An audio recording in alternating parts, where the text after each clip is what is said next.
میں پہلے بھی سوال عرض کر رہا تھا کہ ابھی آپ نے جو حضرت مولا کائنات کے بارے میں روایت پیش کی ہے کہ العلی مال قرآن والقرآن مع علی، جی سر جی، اور پھر اس کے ساتھ حدیث ثقلین بھی ہے، ہاں، اور ساتھ ان کے اوپر یہ ڈگری بھی ہے لن یفترقا حتی یرد علی الحوض، کہ کبھی جدا نہیں ہوں گے، اور یہ یہاں تک کہ حوض کوثر پر میرے ساتھ آ کے ملیں گے، اور ان دونوں کی اتباع اور پیروی کے سوال آپ نے جو کیا تھا وہ میرے پاس ہے، ہمارے اوپر الزام ہے، لازم سوال میں کیا جواب ہمارے دوں گا، اوپر۔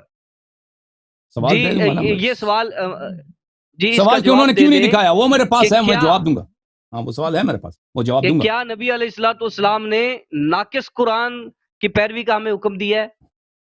اجازت دیں، وہ جواب دیں گے آپ کو، جواب دیں گے آپ کو۔ جب اس وقت یہ تو فریقین کا اجماع ہے کہ اس زمانے میں قرآن جمع نہیں ہوا تھا، یہ تو فریقین کا اجماع ہے، دونوں کہتے ہیں نا، وہ ابو بکر نبی کا، عمر نبی کا، زید بن ثابت نبی کا، کہ آپ بھی یہی کہتے ہیں کہ رسول پاک صلی اللہ علیہ وسلم کی حیات طیبہ میں قرآن جمع نہیں ہوتا، لکھایا گیا تھا جمع نہیں ہوتا، ٹھیک ہے، جمع نہیں ہوتا۔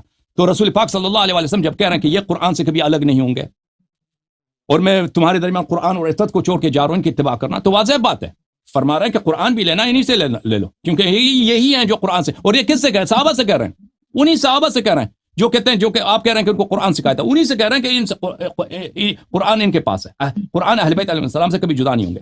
تو یہ اہل بیت علیہ السلام کی طرف ریفرنس ہے، ان کی عظمت ہے، ان کی امامت کی واضح دلالت ہے کہ یہ قرآن کے حامل صرف یہی ہیں۔ اچھا، آپ کی خدمت میں سوال یہ تھا میرے بھائی، آپ نے وہ حشام ابن حکیم ابن ہشام والی روایت پڑھی کہ اس میں عمر اور حکیم ابن ہشام کے درمیان لڑائی ہو گئی تھی، اس کو مارنے لگا تھے جناب عمر، یہ حدیث کئی جگہ پہ بخاری میں موجود ہے کہ وہ ایک سورہ کو دوسری طرح سے پڑھ رہے تھے، عمر دوسری طرح سے پڑھ رہے تھے، ٹھیک ہے نا، اور عمر نے کہا اقرأنی رسول اللہ صلی اللہ علیہ وسلم، مجھے رسول اللہ صلی اللہ علیہ وسلم نے دوسری طرح پڑھایا تھا۔ اچھا، عرض یہ ہے کہ پھر رسول پاک صلی اللہ علیہ وسلم نے فرمایا اس کے آخر میں کہ قرآن 7 حروف پہ نازل ہوا ہے، اس میں سے جو تم پڑھو سب صحیح ہے۔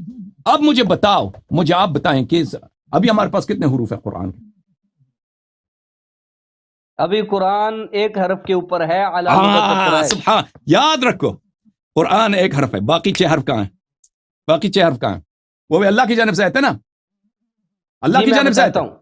اچھا، وہ اپنی باری میں بتا دینا، اپنے باری میں بتا دینا بھائی کہ قرآن 7 حروف پہ آیا ہے، اس کا ایک حرف بچا ہے، اب وہ کہتے ہیں اس سے مراد لغت قریش ہے۔ ابھی بتائیں، یہ اتنا بڑا نقصان قرآن مجید میں، دیکھو عزیزو کہ 7 ورژنز ہو قرآن کے، اس میں سے صرف ایک بچا ہے، باقی جو ہے صحابہ نے اس کے ساتھ کیا اب یہ جواب دیں گے کہ کیوں ہمارے پاس نہیں۔ اچھا، اب یہ فرما رہے ہیں کہ تفسیر ہمارے پاس اگر کم ہے تو شیعوں کے پاس بھی کم ہے، ذرا جا کے دیکھیں کتاب تفسیر البرہان دیکھیں، وہ سب تفسیر کی کتابیں، تفسیر ہے، 10 مجلدات ہیں موٹی موٹی، ٹھیک ہے نا۔ اب اس کے علاوہ تفسیر نور الثقلین ہے، تفسیر قمی ہے، تفسیر علی ابن ابراہیم قمی ہے، تفسیر فرات کوفی ہے، تفسیر عیاشی ہے، یہ تفاسیر روایی تفاسیر ہے ائمہ ہدات معصومین علیہم الصلوۃ والسلام سے۔ آپ کے ہاں کچھ بھی حدیث، آپ کے پاس صرف ایک ہی معصوم ہے، پیغمبر صلی اللہ علیہ وسلم، اور اس سے حدیث بے نہایت ہی کم ہے، کوئی شاید 15-20 حدیث ہی ہیں آپ کے پاس تفسیر میں، اور کچھ بھی نہیں ہے۔ اچھا، اب انہوں نے ایک سوال کیا تھا آخر میں، ان الذين يكتمون ما انزلنا من البينات والهدى من بعد ما بيناه للناس في الكتاب اولئك يلعنهم الله ويلعنهم اللاعنون۔ اس آیت کے متعلق انہوں نے کہا کہ اگر اہل بیت علیہم الصلوۃ والسلام کے پاس قرآن تھی، امیر المؤمنین علیہ السلام کے پاس تھی، انہوں نے نہیں دکھایا، تو یہ تو قرآن کہہ رہا ہے کہ جو آیت کو چھپائے اس پہ اللہ کی لعنت ہے۔ تو عزیزو یہ تو میں آپ کی خدمت میں عرض کر رہا ہوں کہ یہ تو فریقین کا اجماع ہے کہ امیر المؤمنین علیہ السلام نے قرآن جمع کیا تھا، صحیح ہے نا؟ بات غلط کر رہا ہوں یا صحیح کر رہا ہوں؟ نہیں، اس پہ اجماع نہیں ہے، یہ دونوں نے روایت نہیں کیا، دونوں فریقین نے صحیح حدیث کے ساتھ روایت نہیں کیا، دونوں نے روایت کیا یا نہیں کیا؟ دونوں نے روایت کی صحیح سند کے ساتھ یا نہیں؟ اچھی بات ہے، دونوں نے روایت کی۔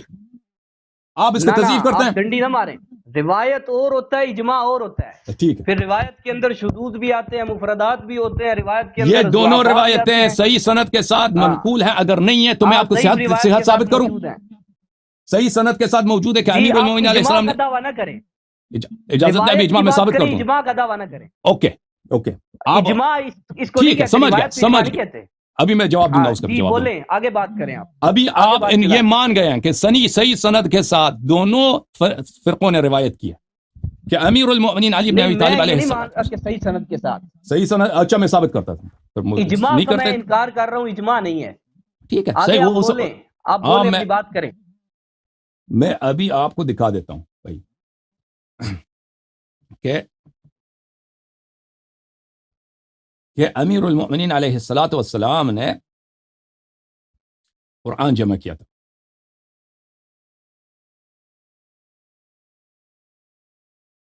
بھائی ہم اجماع کا انکار کر رہے ہیں، روایت کے ہونے کا انکار نہیں کر رہے. ہاں میں بات آپ کی مانتا ہوں کہ آپ نے عوام سے یہ روایت چھپایا ہے. یہ روایت صحیح سند کے ساتھ موجود ہے، آپ کی کتب میں موجود ہے، اور صحیح روایت جو ہے حجت ہوا کرتی ہے. آپ اپنی بات یہ فریقہ آپ لوگوں کا اجماع ہے، جو صحیح حدیث ہوتی ہے وہ حجت ہوا کرتی ہے. اب آپ یہ حدیث صحیح بھی ہے اور صحیح سند کے ساتھ بھی ہے، آپ کی کتب میں بھی ہے. اب آپ نے لوگوں سے چھپا دیا ہے، لوگوں کا اس کا پتہ نہیں ہے، تو اس کا اگر لوگوں سے پوچھے تو ان کا پتہ نہیں ہے، تو آپ کہیں گے کہ اجماع نہیں ہے. لیکن یہ صحیح سند کے ساتھ موجود ہے، اس پہ آپ کا عقیدہ ہونا چاہیے، کیونکہ صحیح حدیث حجت ہوتی ہے. سمجھ میں آئی نا بات؟ اجماع کس طریقے سے ہم ثابت کریں گے؟ صحیح حدیث ہر حالت میں حجت نہیں ہوتی، حجت ہونے کی بھی کئی قواعد ہیں. صحیح حدیث بھی حجت نہیں ہے، صحیح حدیث بھی حجت نہیں ہے. ٹھیک ہے بھائی، حجت نہیں ہے، حجت ہے لیکن اس کے ضوابط ہوں گے. ضوابط اگر صحیح ہے تو حجت ہے، اگر صحیح ہے تو حجت ہے. ٹھیک ہے نا؟ آپ جواب کی طرف چلیں جی. ٹھیک ہے، تو یہ تو فریقین سے ثابت ہے، یہ تو فریقین سے ثابت ہے کہ امیر المؤمنین علیہ الصلوۃ والسلام نے قرآن جمع کیا تھا.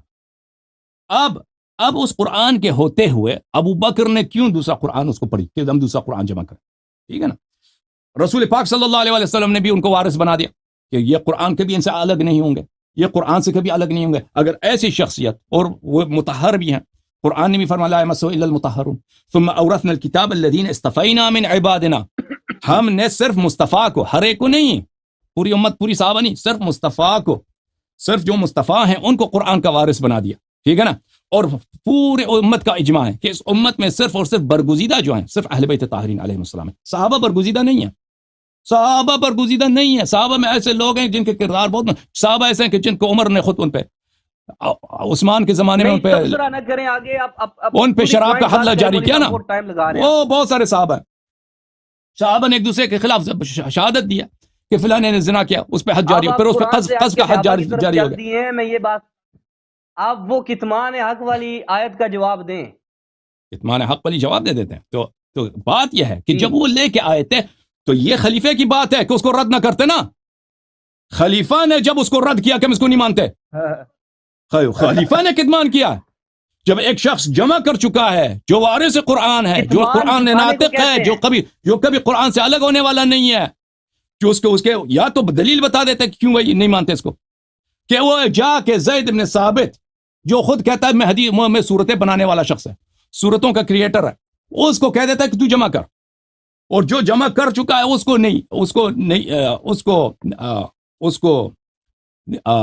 اس کو اجازت نہیں دیتا. اب جو آیت ہے ان الذين يكتمون ما انزلنا من البينات والهدى من بعد ما بيناه للناس في الكتاب اولئك يلعنهم الله ويلعنهم اللاعنون، یہ صرف قرآن مجید کے لیے نہیں ہے، یہ حدیث کے لیے بھی ہے.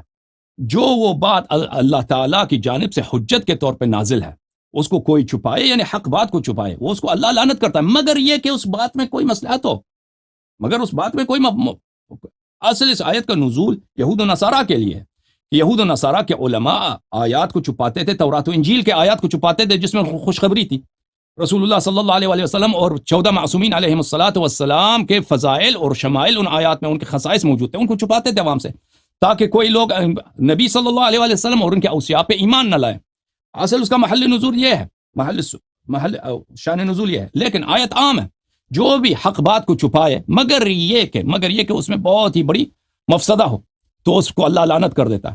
تو اہل بیت علیہم الصلاۃ والسلام ہماری روایت یہی ہے کہ انہوں نے قرآن ظاہر کیا، آپ کے خلیفے نے اس کو رد کیا. بھائی اس کو خلیفے نے رد کیا. اگر مزید اصرار کرتے تو وہاں پہ جنگ جمل شروع ہو جاتا اسی مدینے میں، ہمیں یقین ہے